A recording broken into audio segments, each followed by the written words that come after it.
C'est très précis, le moment où une femme cesse d'être simplement brillante, engagée ou alors audacieuse et qu'elle devient dangereuse. Elle ne devient pas dangereuse parce qu'elle attaque, elle ne devient pas dangereuse parce qu'elle se met à taper autour d'elle, ni parce qu'elle domine, mais elle devient dangereuse parce qu'elle refuse de se ratatiner, elle refuse de se riquiquiser, de se faire toute petite ou de se réduire pour rester acceptable. Et dans cet épisode, nous allons voir comment Olympe s'y est prise pour garder sa cohérence, même si ça l'a fait déborder du cadre et donc que ça l'a fait devenir extrêmement dangereuse. Salut les filles d'Olympe, bienvenue dans votre podcast intime et politique. Les filles d'Olympe, c'est un espace pour les femmes qui pensent trop ou plutôt pour celles qui pensent autrement. C'est aussi une filiation symbolique avec Olympe de Gouges, celle qui a payé de sa vie le fait de rester debout et de parler à voix haute. Cette saison, je vous propose un fil rouge en 3 mots. Arborescente, robuste et dangereuse. Une pensée multiple, une puissance qui dure, une parole qui dérange et qui déplace les lignes. Ici, on parle de nos histoires, on parle de création et de transmission, de ce qui freine et de ce qui nous libère. Je suis Florence Hugui, facilitatrice des impossibles, et je vous accompagne à regarder autrement ce que vous appelez blocage, doute ou limite. Et si tout cela, au fond, n'était que des histoires héritées et des récits à transformer. Chères filles d'Olympe, allons ensemble allumer le feu. Nous sommes donc arrivés au moment où Olympe est installée à Paris et elle va s'engager contre l'esclavage, j'en ai parlé dans l'épisode précédent. Et pour ça, elle va écrire un pamphlet pré-révolutionnaire qui est plus très connu aujourd'hui et qu'elle intitule, tenez-vous bien, « Réflexion sur les hommes négligents qui ont abandonné leurs femmes et leurs enfants au moyen d'extirper la mendicité et les mauvais mœurs ». C'est un texte qui date de 1788, qui est donc préalable à sa déclaration des droits de la femme et de la citoyenne, sur laquelle nous reviendrons dans le prochain épisode. Dans ce texte, elle dénonce l'abandon des familles par les hommes qui fuient leur devoir paternel. D'ailleurs, qu'ils soient mariés ou qu'ils ne le soient pas, plusieurs d'entre eux ont cette attitude-là. Et elle propose aussi des réformes, et elle propose aussi des réformes concrètes pour lutter contre la pauvreté et contre la délinquance.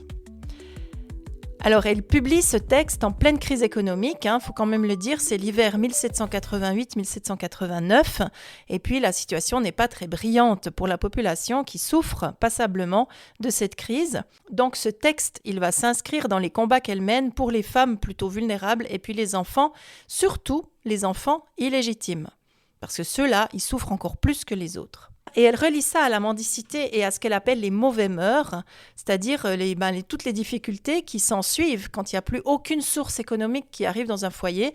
Il se passe quoi ? Il se passe que les femmes sortent et vont sur le trottoir, vont se prostituer parce que ça devient leur seul moyen de subsistance, très souvent. Olympe, déjà à ce moment-là, elle prône un partage des richesses. Elle prône aussi l'accès des femmes aux emplois publics et une reconnaissance légale de ce qu'elle appelle les enfants naturels, c'est-à-dire ces fameux enfants illégitimes qui ont tellement de peine à être reconnus dans cette société. C'est des idées tout à fait pionnières qui vont donner qui vont donner le ton aussi pour sa déclaration des droits de la femme et de la citoyenne qu'elle publiera en 1791. Donc on n'y est pas encore tout à fait.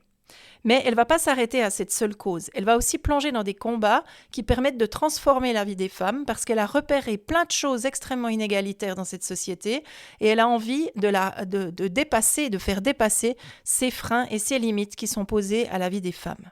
Donc elle ne se contente pas de réclamer l'égalité politique en fait. Elle s'attaque par exemple au mariage qu'elle considère comme totalement patriarcal et qu'elle va décrire comme le tombeau de la confiance et de l'amour. C'est vous dire à quel point elle n'aime pas ça. Et d'ailleurs, vous vous souvenez, elle avait refusé d'épouser son amant parce qu'elle souhaitait garder sa liberté.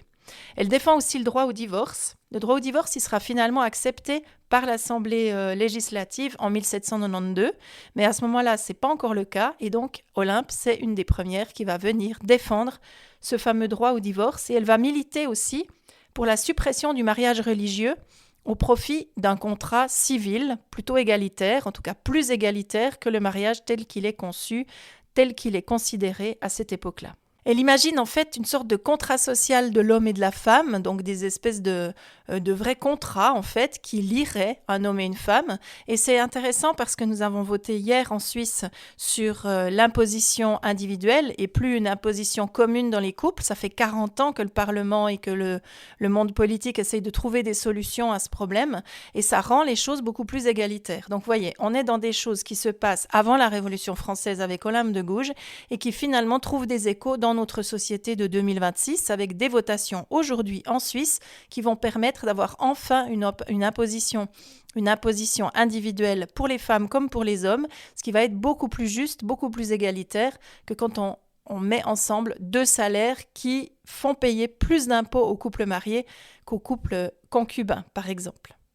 Donc elle aimerait que ce contrat social entre l'homme et la femme, il soit révocable. Ben oui, ce serait tellement bien qu'on n'ait plus besoin de passer par des divorces, mais qu'on puisse simplement se séparer au moment où ça va plus. Que ces contrats ils soient fondés aussi sur la réciprocité des droits, mais aussi des devoirs, qu'il y ait les mêmes engagements de part et d'autre dans un mariage, et pas qu'il y ait un engagement complètement genré, tel que c'était le cas à cette époque. Et elle aimerait bien qu'on s'occupe d'une réforme des héritages pour celles et ceux notamment que la loi exclut de ces fameux héritages. Et là, encore une fois, on pense aux enfants naturels. Si elle pense tant aux enfants naturels, dit les enfants illégitimes, c'est parce qu'elle en est une. Et elle sait ce que ça veut dire que de grandir sans avoir un père officiel, ou alors un père qu'on nous a attribué, mais qui n'est pas le vrai père, et qui met énormément d'embûches dans la vie des personnes, dans la vie des femmes, encore peut-être plus que celle des hommes. En tout cas, elle l'a vécu, elle l'a traversé dans sa propre existence, et donc elle a envie de remédier à cette problématique-là. C'est aussi pour ça, certainement, qu'elle s'y engage avec autant de vigueur. En fait, Olympe, c'est une vraie pionnière. Elle déplace les lignes du droit, elle déplace aussi les lignes de la morale, et puis elle va intervenir aussi dans ce qu'on pourrait considérer comme l'économie domestique. Bref, si on résume, Olympe, elle commence de faire un peu peur. Bref, si on résume, Olympe, elle commence à devenir un petit peu dangereuse, mais on aura l'occasion d'en reparler dans un instant. En fait, Olympe, elle pense pas à la femme, ce fameux truc, vous savez, complètement essentialiste qui dit que la femme serait comme ci ou comme ça. Elle pense pas à la femme comme un concept. Elle le pense en fonction des femmes qu'elle a rencontrées, des femmes qui vivent autour d'elle, de celles qui sont confrontées aux difficultés sur lesquelles elle aimerait pouvoir agir. Et elle pense donc, évidemment, bien sûr aussi, à sa propre vie. Elle regarde toutes ces vies concrètes, par exemple les femmes qui n'ont pas de fortune, celles qui sont noires ou qui sont métisses, les femmes qui ne sont pas mariées, les femmes seules, mais aussi les veuves, et puis les ouvrières, les femmes pauvres, toutes ces catégories féminines qui sont défavorisées dans cette société et qui finalement ne sont pas très éloignées des sorcières de Mona Chollet qui pointaient exactement le même genre de catégorie. Elles pointaient les vieilles femmes, elles pointaient les célibataires et elles pointaient les nullipares, 3 catégories de femmes qui étaient assez mises au banc de la société à travers les siècles et même dans le nôtre. Et donc, Olympe, elle ne fait pas quelque chose de très différent. Mais ce qui est intéressant, c'est qu'on est toujours en 1788-89, c'est-à-dire bien avant l'invention de ce qu'on a appelé l'intersectionnalité, toute cette théorie qui permet de relier le genre, la classe et la race, et théorie qui a quand même été inventée seulement en 1989 par une juriste américaine qui s'appelle Kimberly Crenshaw. Elle n'a pas le vocabulaire, mais elle a déjà exactement ses idées. C'est en fait la première féministe intersectionnelle de l'histoire, Olympe de Gouges. Elle va aussi s'intéresser à la condition de vie des prostituées. Et elle va les aborder directement pour comprendre comment ça se passe, sans avoir une volonté quelconque de les punir de quoi que ce soit, c'est pas du tout son propos, mais elle va plutôt plaider pour les réhabiliter ou leur permettre d'avoir un autre travail si elles souhaitent avoir un autre travail, une protection sociale et puis des mesures de secours public. Et là encore, c'est pas très différent de ce qu'on fait aujourd'hui avec les prostituées. En Suisse, par exemple, elles bénéficient d'un contrat de travail et elles sont inscrites au registre du commerce. Et donc, ça permet d'avoir des travailleuses qui sont identifiées et qui peuvent aussi être protégées par un certain nombre de règles sociales. Olympe de Gouges, elle va aussi être extrêmement scandalisée par le taux de mortalité féminine, de mortalité maternelle, c'est-à-dire au moment de l'enfantement. Et elle va proposer la création de maternités spécialisées pour accueillir les femmes enceintes, dans de bonnes conditions. Et pas dans des conditions d'hygiène déplorables ou dans des endroits où c'est pas du tout OK, où c'est pas du tout suffisamment sécure pour elles. Et bien sûr, quand elle plaide pour les questions d'hygiène, vous pouvez bien imaginer que tout le monde se fout de ça à l'époque. En tout cas, ce n'est pas une priorité. Mais Olympe de Gouges, elle a compris que c'était un élément essentiel pour donner une part d'autonomie aux femmes et leur permettre de ne pas mourir en couche à tour de bras, puisque la mortalité des mères à cette époque était absolument énorme. Elle va proposer de mettre en place des mesures pour les personnes qui sont au chômage, pour les personnes qui sont dans la misère. Elle va défendre la création d'ateliers nationaux et puis de foyers pour les pauvres. Et là encore, on est dans des idées incroyablement novatrices pour l'époque, en tout cas pas du tout suivies par la plupart des politiques qu'elle peut côtoyer. En fait, c'est pas seulement le fait qu'elle parle qui fait qu'elle va devenir dangereuse. C'est le fait qu'elle touche à des questions éminemment politiques. C'est les fondations de cette société hyper traditionnelle. Et puis, plus spécifiquement, cette société pré-industrielle qui est clairement patriarcale. Je ne sais pas si vous en avez marre que je prononce ce mot, mais en même temps, c'est tellement flagrant que c'est important de bien le préciser. On peut supporter une femme inspirante. On peut applaudir même une femme courageuse. On peut même célébrer une femme qui serait considérée comme exceptionnelle. Mais alors une femme qui remet en cause le mariage, qui remet en cause l'affiliation, la propriété, la représentation politique, une femme qui va même jusqu'à corriger quelque chose de l'ordre de l'architecture de la société, et notamment de la société patriarcale, elle devient une vraie menace. Et c'est très clairement ce que Olympe de Gouges est en train de faire et de devenir. Parce qu'Olympe, elle ne demande pas du tout une place. Elle est en train de redessiner la maison. Et ça va pas passer très facilement. Et c'est pas très éloigné non plus de ce qui se rejoue encore aujourd'hui. Parce que nous, on nous laisse parler tant qu'on témoigne. On nous écoute tant qu'on raconte. On nous applaudit parce qu'on inspire, ce fameux terme. Mais dès qu'on parle d'argent, dès qu'on parle de pouvoir, dès qu'on parle de droit, d'héritage, de contrat, ça se passe quand même un peu moins bien. Parce qu'on va remettre en question quelque chose de l'ordre des structures. Et là, le ton change, très clairement. C'est pas que pour Olympe. À partir du moment où on souhaite remettre en question les structures de cette société, on va nous considérer comme radicales, comme excessives, comme agressives, certainement comme insupportables, parfois même comme hystériques. Je sais que j'ai déjà prononcé ces termes. On va être réduite à des insultes sexistes, pathologisantes même parfois, qui visent justement à nous renvoyer à cette fameuse place.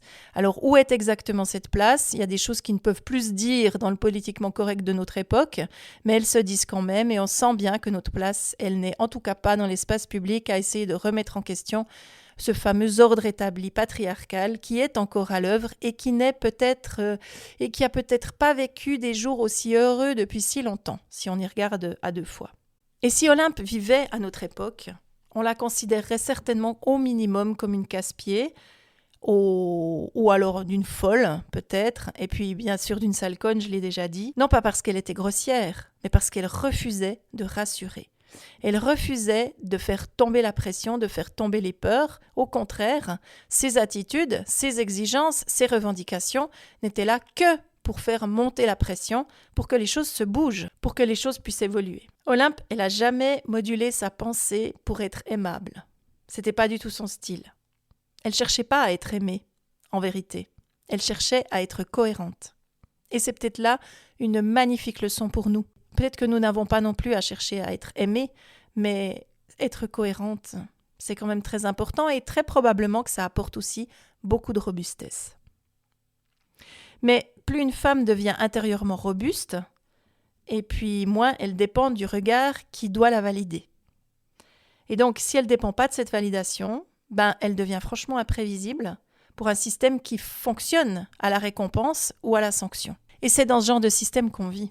Combien d'entre nous, à votre avis, ont déjà arrondi un propos pour éviter de se faire attaquer ?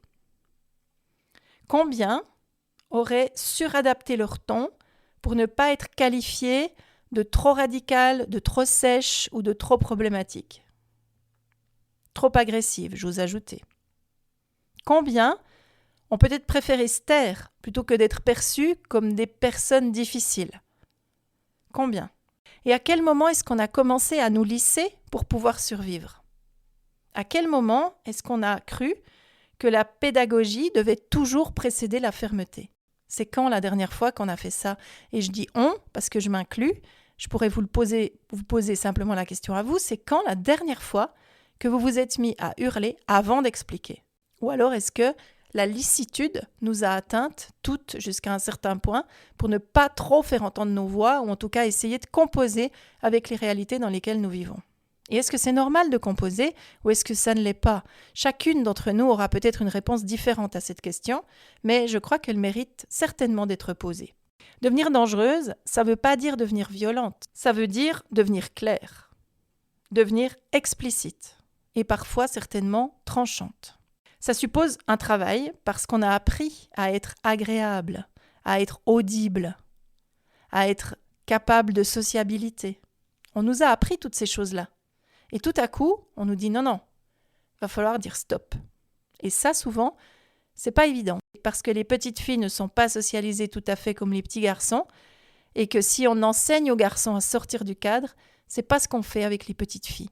Et donc nous, devenues des femmes, eh bien nous devons réapprendre à être capables de sortir de ce cadre. Et parfois, ça grince un peu aux entournures, c'est pas simple. C'est pas simple du tout. Même si on aimerait, hein.